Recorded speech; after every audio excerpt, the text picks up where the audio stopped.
أبناء المنطقة. دوز كتجمع سكاني يرجع، ما عنديش اطلاع كبير، أما يقال أنها ترجع إلى 7 قرون خوالي، معناها جات مع الزحف الهلالي وزحف القبائل العربية إلى شمال إفريقيا. وحكايه المستعمر علاش هو عمل هنا دوز علاش في الصحراء؟ عمل هو المستعمر كان يتبع الطرق التجارية القديمة والمدن القديمة.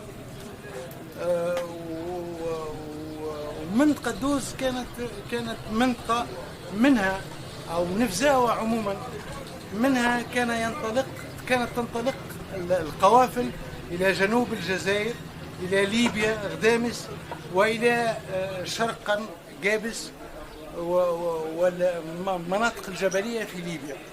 فكانت أن كارفور منها تصعد القبائل العربية أو القبائل التي تأتي للمنطقة تأتي المنطقة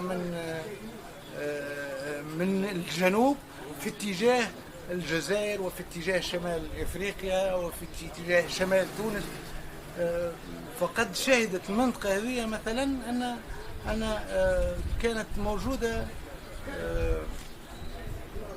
قرية حيث أسس فيها أول جامع قبل